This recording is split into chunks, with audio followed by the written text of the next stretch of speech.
Est-ce que tu penses qu'on va jusqu'au radier fusible? Moi, je vais où on me demande d'aller. Si les gens sont capables d'aller jusqu'à Marvel, Oui.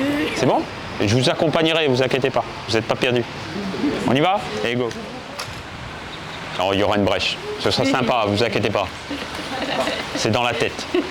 On va se rassembler ici. Allez, on fait l'effort. Où elle est où Anaïs? Anaïs, on fait l'effort en bas, non? Oui, je pense. Oui. Allez, chiche, allez, allez, allez. Voilà, voilà. Les gens prennent la flotte, ils aiment ça, de toute façon. Allez, on y va. On est sur la rue de l'Hôpital. Donc vous avez l'église en face de vous pour vous repérer. Refait tout ça. Voilà, ça a été refait. On est en plein dessus. Et l'hôpital. Toute cette zone-là, juste pour vous donner l'aperçu de janvier 1989. J'avais 10 ans. Et c'était traumatisant, le cyclone Feringa, pour ceux qui habitaient ou y habitent toujours à La Réunion, en fin de compte, à cette époque-là. Donc là où on se trouve actuellement, tout ça, pendant le cyclone Feringa, quand on regarde le prolongement, a été rongé jusqu'à, on va dire, à 3 mètres, jusqu'au trottoir, en fin de compte, de... Ah oui, oui, oui, tout ça, c'était fini. Donc il n'y avait plus rien. Toute cette zone-là, il faut l'imaginer comme éventrée après le passage de Feringa. Je dis bien éventrée. On a des photos où c'est impressionnant, plus qu'impressionnant. L'objectif, c'était de sécuriser le risque d'érosion, donc le foncier. On voit vraiment qu'on a des habitations qui sont pas loin de basculer quand même dans la rivière des Remparts. Donc l'objectif, c'était vraiment de permettre de stabiliser cette érosion et d'éviter que la rivière grappille centimètre par centimètre du foncier. On est sur des cours d'eau qui sont encaissés et ça fait effet ping-pong. Donc en fait, le problème, c'est que quand on vient protéger une rive droite, on est presque sûr que la rive gauche soit impactée parce qu'on tape sur un point dur, du coup ça rebondit et ça vient attaquer un autre point mou.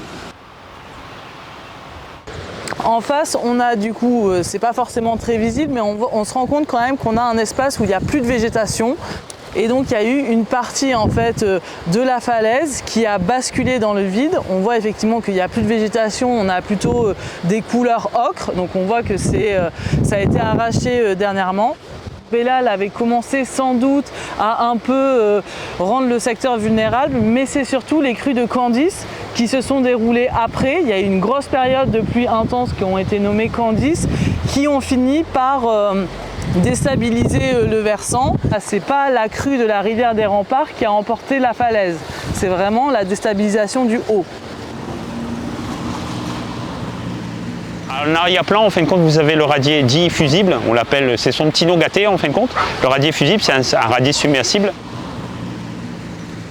Quand il n'y a pas ce radier fusible, en fin de compte, toute la population qui veut aller au centre-ville doit faire tout le détour, monter sur le vieux pont historique, redescendre pour aller à l'hôtel de ville, quoi, à la mairie.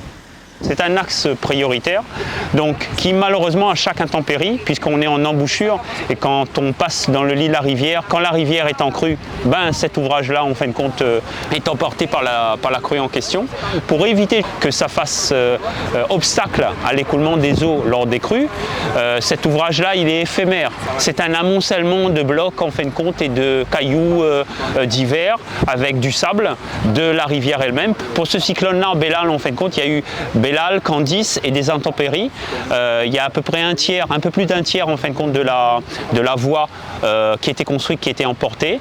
Il y a certains cyclones où tout est emporté de part et d'autre, c'est-à-dire il n'y a plus rien.